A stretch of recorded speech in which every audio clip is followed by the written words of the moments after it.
Violencia vicaria es solo aplica cuando se comete de hombres hacia mujeres. Finalmente, la violencia vicaria es aquella que se ejerce a través de, puede ser el padre o terceras personas o interpósita persona, a través de los menores para dañar a la mujer, específicamente a la mujer, a la madre. Eso es como ellos lo definen, lo cual pues resulta desde un ángulo jurídico e incluso psicológico absurdo, porque un menor, tú no puedes ocasionar un daño a un menor para dañar a otra persona, es imposible, claro. Estarías cometiendo maltrato infantil, entonces claro. Aquí hay una colisión de derechos. Tiene que ver con una violencia que les es ejecutada a las mujeres por su condición de mujeres, por el hecho de serlo, y yo sé que a veces eso es muy difícil de poder comprender cuando estamos hablando, en efecto, en una sociedad de igualdad de derechos, de igualdad de circunstancias. Digo locura legislativa porque están legislando de forma express y básicamente previo a elecciones. Entonces, aquí hay un responsable de la violencia que es el Estado, que al generar todo este tipo de leyes habla de géneros y no habla leyes para personas. Y eso es muy grave porque está dividiendo a la sociedad y nos está confrontando. Vean las estadísticas de la violencia contra las mujeres, no es algo que nos estemos inventando en este momento, desafortunadamente. Ojalá no fueran reales, ojalá esa violencia contra las mujeres desapareciera. Las mujeres dejan votos, los niños no dejan votos, por eso a nadie les importa, y a veces ni a sus propios padres. Y entonces cuando tú ves estas estadísticas puedes ver cuánta violencia económica sufren las mujeres, en qué condiciones no estamos de igual manera en cuestiones de empleo, de acceso a los recursos económicos las mujeres respecto de los hombres. Aún en muchos espacios los hombres ganan más que las mujeres. No es posible que no te paguen lo mismo en el mismo puesto al hombre que a la mujer. Lo viví. Tenemos el mismo puesto un compañero y yo, y ya le pagaban el doble que a mí. La determinación del salario no es una ecuación tan simple como decir simplemente hago el mismo trabajo. Hay alrededor de 27 variables que influyen en la determinación del salario. Por ejemplo, la antigüedad. Por ejemplo, el currículum. Por ejemplo, no se le paga en una universidad lo mismo a un profesor con una maestría que a un profesor con un doctorado, que a un profesor con un postdoctorado. No se le paga igual, digamos, incluso según áreas de especialización. Podemos pensar, bueno, los médicos, se dice, cobran más que las mujeres por hacer el mismo trabajo. O sea, son todos médicos a final de cuentas. Y uno puede quedarse con esa idea y decir, sí, es cierto, son todos médicos a final de cuentas y el médico, en términos generales, cobra más que la médica. Cuando pones la lupa, te das cuenta, por ejemplo, que voluntariamente los hombres médicos suelen escoger especializaciones de la medicina que en el mercado pagan más, como la cirugía, por ejemplo. Y que las mujeres suelen escoger especializaciones de la medicina que pagan menos, como la pediatría. Entonces, cuando empezás a fijarte que hay demasiadas variables en el salario, a mí ya no se me hace tan transparente la idea de que hay digamos, que hay una falta de igualdad salarial en términos estrictos, porque si lo hubiera, si realmente hubiera un sistema que pagara menos a la mujer por el hecho de ser mujer, ese sistema sería totalmente contrario a los intereses económicos del hombre. Te voy a decir por qué. Porque ningún hombre encontraría trabajo.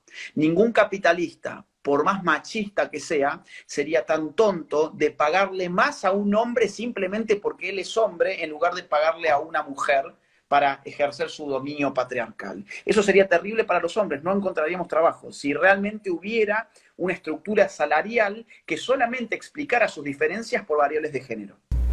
Entonces, a 2 años de elecciones importantes, pues los partidos se suman, inventan cifras, inventan cosas, pero yo tengo que obtener los votos de esas mujeres que se sienten vulneradas, que han sido violentadas. Pero cuando el hombre, el violentador, si tú que escuchas esto te sientes aludido, quizá es porque estás violentando.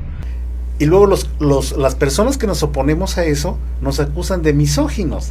Precisamente en el Código Penal de la Ciudad de México, en el capítulo de ejecución, hablan de que la parte que dicen se considerarán como la misoginia. Oye, ¿y la misandría dónde queda? Para el caso de otra persona que pierda la vida, pero por razones de misandría, por el odio que siente esa persona hacia los varones. O sea, imagínense el concepto, el dolor que le puedes causar a una mujer cuando le pegas en lo que más puede doler, que son los hijos. Y la otra presión a la que se enfrentan los varones es la secretaria de acuerdos o secretaria conciliadora. Ellas por ministerio de ley, cuando uno va, ellas no tienen que opinar, pero empiezan a presionar a los varones en las audiencias y empiezan a decir, señor, arréglese, ¿usted para qué quiere a sus hijos? Déselos, ella es mamá, ella sabe. Y está siendo uno continuamente descalificado de que uno no tiene la capacidad para criar a los hijos. Si tú te molestas al escuchar ese concepto, quizá te estás viendo ese reflejo de algunas acciones que se están teniendo. Los estudios que han hecho que finalmente el instinto maternal no existe, son constructos sociales. A final de cuentas, de lo que tanto se duelen es precisamente los grupos de feminismo radical, ese constructo social que nos han imperado, que la princesa, que aquí, que allá. Bueno, pues suelta. Entonces, o sea, los constructos sociales los tomo si me convienen, sí, y si no me convienen, no. O sea, esa es parte de la locura social. Se comprenda que legislar en materia de violencia vicaria no es una lucha de superioridad de mujeres sobre hombres, de madres sobre los padres de sus hijos, es simplemente una deuda, una justicia que se tiene que ejercer en favor de todas esas madres que han perdido ese derecho intrínseco a maternar cuando lo han decidido. La limitación de esta ley habla de dos géneros, masculino y femenino. Y bueno, ¿y qué va a pasar con el matrimonio igualitario? ¿Quién va a fingir ahí el rol? ¿Quién va a ser la mamá y quién va a ser el papá? Desde ahí están las deficiencias de esta ley, ¿no? Porque solamente habla del varón como agresor. Hacen leyes por género y no para personas. Sí. Y una persona puede ser varón, mujer, puede tener una preferencia sexual diferente, pero es persona. Antes que género, son personas. Y de todas esas niñas, niños y adolescentes que están perdiendo sus infancias, que están perdiendo todo lo importante, por supuesto, de poder estar al lado también de sus madres. Tomemos como un problema de salud mental la violencia, porque es imparable y que se deben de considerar dentro de un presupuesto y en todas las instituciones públicas de salud, empezar a trabajar en ello, igual en el esquema de educación. Cuando se hace la pregunta, bueno, pues esta ley vicaria va a aplicar también para hombres que hayan sido violentados por mujeres, por sus exparejas, para hombres que también padecen situaciones de mujeres violentas o agresivas respecto del control de sus hijos. Primero decirles que por supuesto que se acepta que esos casos existen.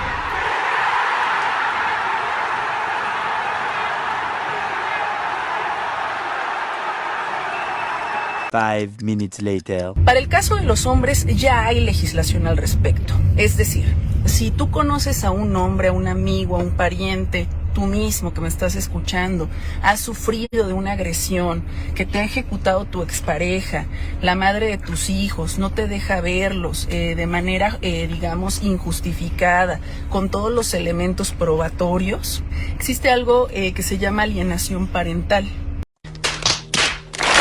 La ley vicaria finalmente surge como la antítesis de la alienación parental en España, con una psicóloga, con una colega de ustedes. Entonces ella propone, mediante una serie de libros y estudios que hace, y dice que la alienación, ella le llama síndrome de alienación parental es inexistente y que solo culpa a la mujer.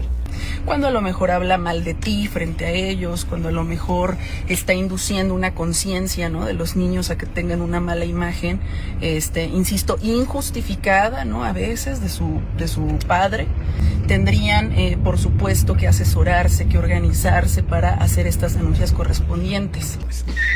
Y aquí hablamos de un tema muy interesante, culpabilidad anticipada. Todo este tipo de leyes, a todos aquellos varones aún no nacidos, ya son culpables. Recordemos que la ley de acceso a una vida libre de violencia para las mujeres surge en la Ciudad de México en el 2011, cuando todavía Marcelo Ebrard era jefe de gobierno. La lanza, y bueno, en ese momento todos los varones, fue en julio, no recuerdo exactamente la fecha, por decreto de un día para otro, ya fuimos violentos. Por eso esta violencia, la vicaria, no puede ser ejecutada al revés. Insisto, hay otros mecanismos cuando hablamos de mujeres violentadoras también. Pero estos grupos no dignifican a nadie, al contrario, son más violentos hacia la mujer. A mí mismo me ha tocado estar en algunas conferencias donde de repente una mujer alza la voz y las propias mujeres de esos colectivos la sacan, la empujan, le dicen que no fue invitada porque quiere exponer algo. Entonces no es así, no es así. O sea, al final del día han usado términos como heteropatriarcado opresor, y siempre, es más, lo más terrible, perdón, y eso es mi responsabilidad, el señor ministro se la pasa, en lugar de estar preocupándose por regular los tribunales, por acabar por el nepotismo, por tener mejor calidad de justicia, se la pasa constantemente hablando de que debemos erradicar la violencia machista. Imagínate nada más que el ministro Saldívar, una de las figuras más importantes, se la pase disertando ese tipo de discursos ideológicos, cuando en su posición él debería de ser el primer neutral. Que se comprenda qué es la violencia vicaria y que no es una lucha de mujeres contra hombres, ni que las mujeres te vamos a quitar a tus hijos. Que si tú eres un padre responsable, esto no debe suceder, pero que si incluso eres un hombre que está siendo violentado, entonces hay que acudir a la figura jurídica que defienda los derechos de los hombres. Entonces en unas sí son parciales, en otras no, en otras usan los géneros, en otras no, y esto es un caos. Por eso cuando buscas la transversalidad de la ley es muy difícil y pues muy desgastante para las personas. Por supuesto que tampoco inhibe reconocer que en efecto hay hombres en otra latitud de argumentos que viven y padecen violencias ejecutadas también por mujeres o exparejas. No en igual cantidad, por supuesto, por los elementos que ya comenté. Es más, hasta se atrevieron a certificar a un abogado como el primer abogado experto en violencia vicaria, pero dices, un colectivo que no es una institución académica, que no es una institución ejecutiva avalada, pues entonces nosotros como colectivos ahora vamos a certificar a varones que no son violentos. Sí, por eso te decía, además hay una locura, sí. Estamos fuera de contexto. Cuando yo escucho los comentarios que vienen de regreso, algunos que dicen, oye, pero está siendo imparcial, no está siendo imparcial, estás pues menoscabando, ¿no? También algunas actitudes que tienen mujeres violentas. Yo no me siento aludida.